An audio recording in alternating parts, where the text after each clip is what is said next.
दोस्तों नमस्कार।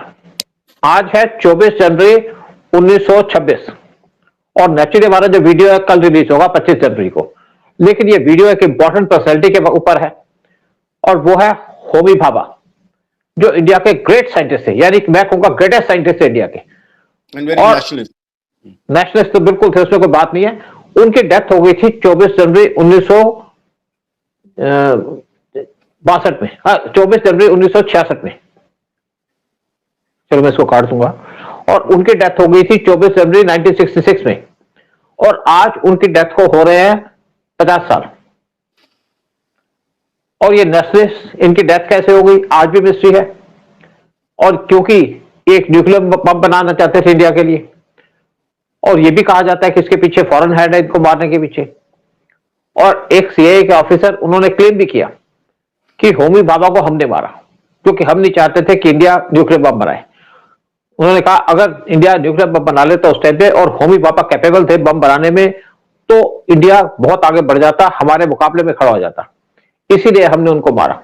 इसी पे चर्चा करेंगे। और साथ ही ये भी उन्होंने क्लेम किया था कि लाल बहादुर शास्त्री, जिनकी डेथ हुई थी 13 जनवरी 1966 को, उनको भी मारा हमने। और वो मारा ताशकंद के अंदर, जब पीस टॉक हो रही थी इंडिया और पाकिस्तान की, वो खत्म होते उनको मार दिया, उनको पॉइजन देके मारा। लेकिन ये भी मिस्ट्री रही, उस पर अलग से बात करेंगे। लेकिन आज हम बात करते हैं कि यूएस क्यों इंडिया को मारना चाहता है, इंडिया के साइंटिस्ट को मारना चाहता है। और आज आप देख रहे हैं क्या यूएस की पॉलिसी है। यूएस नहीं देखना चाहता कि इंडिया प्रोग्रेस करे, और इसीलिए आज ट्रंप इंडिया को टारगेट कर रहे हैं। लेकिन ट्रंप ने बहुत अच्छी बात की है। ट्रंप ने अच्छी बात यह की है, ट्रंप ने यूएस का असली चेहरा पब्लिक के सामने ला दिया है। आज जो यूएस के एलाइज थे, चाहे नाटो कंट्रीज हो, चाहे यूरोपियन कंट्रीज हो, चाहे रशिया हो, चाहे इंडिया हो, चाहे कोई भी हो, सबको पता चल गया कि यूएस का असली चेहरा क्या है, कि यानी कि वो वर्ल्ड को डिस्टर्ब करना चाहता है। और अगर हम इंडिया की बात करें तो इंडिया को पता चल गया कि उसका एनिमी नंबर 1 कौन है। हम पहले सोचते थे पाकिस्तान होगा, फिर सोचते थे आपका चाइना है, लेकिन आज इंडिया का एनिमी नंबर 1 है यूएस। और होमी भाभा की डेथ के ऊपर हम बात करेंगे, कैसे हमारे साइंटिस्टों को मारा जाता था, कैसे हमारे प्राइम मिनिस्टर को मारा जाता था, वो भी सीआईए के द्वारा। और इसी पे चर्चा करने के बाद बैठे हैं उदय शंकर पानी जी।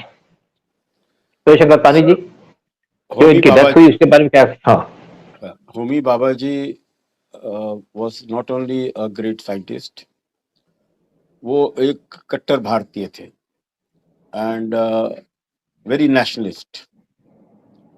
उस आदमी को कोई खरीद नहीं सकता था। I am sure there must be lot of threatenings and lot of attempts to buy him off, लेकिन वो नहीं हुए। और उन्होंने मन लगा के हिंदुस्तान की एटॉमिक एनर्जी को उसके जो हमारे सेंटर थे जाके इस अच्छे लेवल पे ले गए कि दुश्मन थरथरा के कांपने लगा। और उन्होंने वो हरकत की जो हर दुश्मन करता है। लेकिन इंडियन गवर्नमेंट जानती है उनका योगदान होमी जे भाभा का। That is why our atomic centre is called Homi Bhabha atomic centre, Bombay में। भगवान उनको sir really we are grateful to him, जैसा भी उन्होंने उनके योगदान के लिए। एंड आई एम ग्लैड आज हिंदुस्तान जहाँ है उसके लिए उसका श्रेय हम लोग इस भारत के महान सपूत को भी देंगे। बिल्कुल। उदय, मैं एक बात बता दूं कि 60 साल पहले जनवरी 24 1966 को डॉक्टर होमी जे भाभा, जिनको कहा जाता है father of India nuclear programme, उनकी डेथ हो गई एक एयर क्रैश के अंदर। और ये हुआ था मॉन्ट ब्लैंक, एक जगह है आपकी फ्रांस के अंदर। और इसके ऊपर ऑफिशियल इंक्वायरी भी की गई थी, कैसे इसका एक्सीडेंट हो गया, कैसे प्लेन क्रैश हो गया। और उसके अंदर बहुत सी चीजें बताई गई कि इस तरीके से होगा, उस तरीके से होगा, लेकिन रियलिटी इसकी बाद में पता चली। और ये जो क्रैश हुआ, ये हुआ एक एयर इंडिया की फ्लाइट 101 जिसपे जा रहे थे, और ये क्रैश हो गई मॉन्ट ब्लैंक पे। एक सीआईए के ऑफिसर है रॉबर्ट ट्री क्रॉलिंग, उन्होंने क्लेम किया कि अमेरिका ने इस प्लेन को क्रैश कराया था। आपको याद होगा कि कनाडियन प्लेन हमारा क्रैश हो गया था, और उस प्लेन को क्रैश किसने कराया? उसको कराया था कनाडियन गवर्नमेंट ने, क्योंकि वो खालिस्तान को प्रमोट करना चाहते थे। और आपने देखा होगा जब पिछले यहाँ पे प्राइम मिनिस्टर थे कनाडा के, वो किस तरीके से खालिस्तानियों को प्रमोट कर रहे थे, किस तरीके से काम कर रहे थे। और सीआईए की जो पॉलिसी है वो है कि इंडिया प्रोग्रेस ना करे। और एक्चुअली ये जो फ्लाइट थी 101 ये जा रही थी जेनेवा वियना से होकर के, और इसकी टिकट बुक की गई थी होमी भाभा के द्वारा। और एक्चुअली क्या था कि होमी भाभा उससे एक दिन पहले जाने वाले थे, लेकिन किसी न किसी वजह से उनको फ्लाइट कैंसिल करनी पड़ी। और मुझे लगता है कि यहाँ पे कुछ कॉन्स्पिरेसी थी सीआईए की, किसी दोस्त को उन्होंने उनके पकड़ के रखा होगा, किसी रीजन दिया उसको कि आप यहाँ नहीं आओ, अब नहीं तब जाओ, क्योंकि पहली फ्लाइट में शायद ये काम ना होता। और जब ये प्लेन था हिल के ऊपर वन ब्लॉक पे, तो इसको क्रैश कर दिया। इसके अंदर बम रखा गया था कार्गो के अंदर, और ये कहा जाता है कि सीआईए की प्लान थी कि पहले इसको वियना के ऊपर क्रैश किया जाए, फिर कहा कि अगर वहां पे क्रैश करेंगे तो बहुत से लोग भी मर जाएंगे। लेकिन बाद में कहा कि हम ऐसी जगह इसको क्रैश करें जहां पे कुछ ना हो, लोग ना हो, और इनका जो सीआईए का एजेंट था उसने कहा कि यहाँ पे कुछ बकरियां मर जाएंगी, इसलिए प्लेन को क्रैश किया गया हिल्स के ऊपर। और 24 जनवरी को बोइंग 707 कंचनजंगा वो क्रैश हो गया, जब ये माउंट ब्लैंक पे था, और वो था उस टाइम पे 4807 मीटर की ऊंचाई पे। और ये इंसिडेंट हुई 7:02 लोकल टाइम, यानी कि मॉर्निंग में। इसके अंदर 106 पैसेंजर थे, इंक्लूडिंग होमी भाभा, और 11 इसके अंदर थे क्रू मेंबर्स, जो सारे के सारे क्रैश में मारे गए। आप सोचिए कि सीआईए की क्या प्लानिंग थी कि एक आदमी को मारने के लिए उन्होंने 111 आदमियों को मार दिया, और साथ में जो 11 क्रू के मेंबर्स थे उनको मार दिया। ये है सीआईए का प्लान। और इससे पहले कुछ और भी प्लेन क्रैश हुए होंगे इसी जगह पे, लेकिन मेन बात है कि इनको मारा क्यों? मारा इसलिए कि इंडिया को न्यूक्लियर बम बनाना चाहते थे। ये कहा जाता है कि होमी भाभा ने पहले सजेशन दी थी नेहरू को कि मैं इंडिया को न्यूक्लियर बम देना चाहता हूं, लेकिन नेहरू ने मना कर दिया। जब लाल बहादुर शास्त्री पावर में आए तो लाल बहादुर शास्त्री को उन्होंने बताया, तो लाल बहादुर शास्त्री ने कहा भाई ठीक है आप बनाइए, मैं आपके साथ हूं। और जो सीआईए के लोग हैं इन्होंने कहा हमने कई बार कोशिश की भाभा को रोकने की, लेकिन भाभा नहीं माने, और इवन कोशिश की थी कि लाल बहादुर शास्त्री को वो ना माने। लेकिन उसके बाद लाल बहादुर शास्त्री को पॉइजन दे दिया गया जब ताशकंद के अंदर थे और इंडिया पाकिस्तान की नेगोशिएशन चल रही थी 1965 वार की, जो पूरी हो गई थी, एग्रीमेंट साइन हो गया था, और उसके बाद उनको पॉइजन दे दिया गया।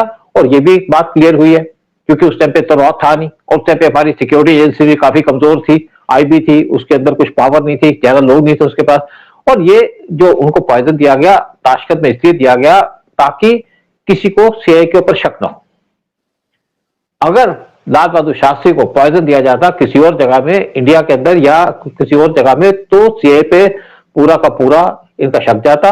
जैसे आपने देखा होगा पीछे पीएम मोदी जब गए थे चाइना के अंदर एससीओ की मीटिंग अटेंड करने के लिए, 31 अगस्त को 2025 को उनको मारने की कोशिश की गई, वो पता चल गया केजीबी और रॉ को, तो उनको वहां से बचा लिया गया। हम इस पे ज्यादा बात नहीं करेंगे। इसी तरीके से इंदिरा गांधी को किसने मारा, उसके पीछे आईएसआई सामने थी, लेकिन पीछे सीआईए था। किसी कंट्री के हेड ऑफ स्टेट को मारना किसी के बस की बात नहीं है, सिर्फ है उसके ऊपर, वो है काम सीए का। आप देखिए जिस तरीके से वेनेजुएला के प्रेसिडेंट को किडनैप कर लिया गया, जिस तरीके से इराक के प्रेसिडेंट सद्दाम हुसैन को मारा गया, जिस तरीके से लीबिया के जो किंग थे जो प्रेसिडेंट उनको मारा गया, सबके पीछे था सीआईए। तो ये किसी भी देश को बर्बाद कर सकते हैं, खत्म कर सकते हैं, इनका अपना इंटरेस्ट है, क्योंकि इनको जो डेमोक्रेटिक लीडर्स है वो पसंद नहीं आते।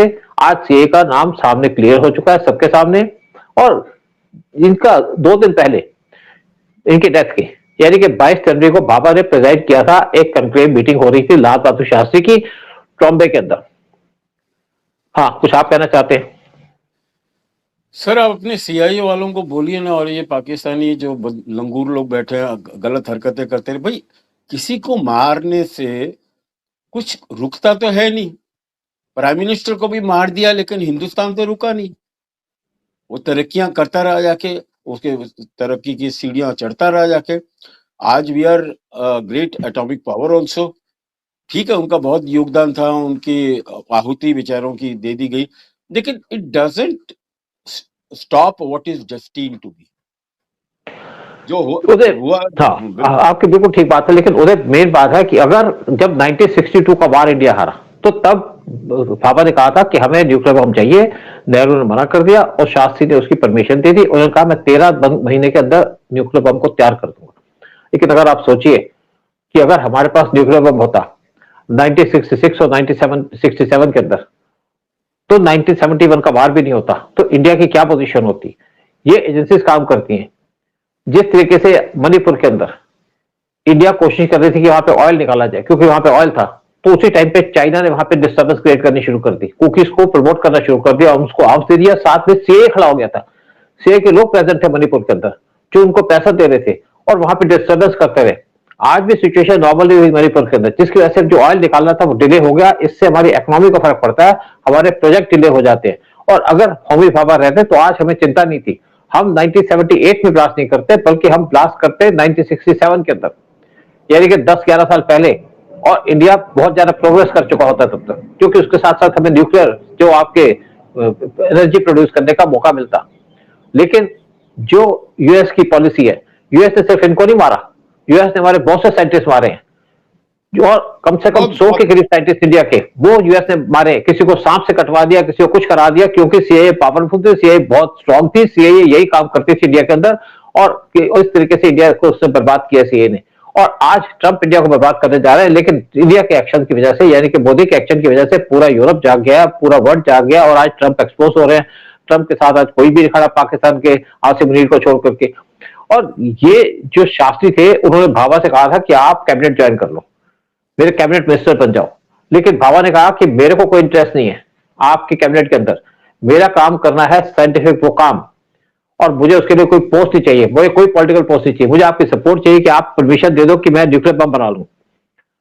और ये जब क्रैश हुआ उसके बाद कहते हैं यहाँ पे ब्लैक बॉक्स नहीं मिला, क्योंकि इसकी सर्च नहीं की गई। कहते हैं वेदर खराब है, तो कोई ढूंढने को नहीं गया यहाँ पे। और इसके बाद बहुत साल के बाद यहाँ पे कोई आदमी गया वहां पे 2017 में, एक सिस क्लाइंबर गया वहां पे, उसको कुछ सेपरेटर्स जो एयरक्राफ्ट के कुछ हिस्से मिले वहां पे, और ये पता चला कि ये जो हिस्से इसी इंडिया के क्रैश के हैं।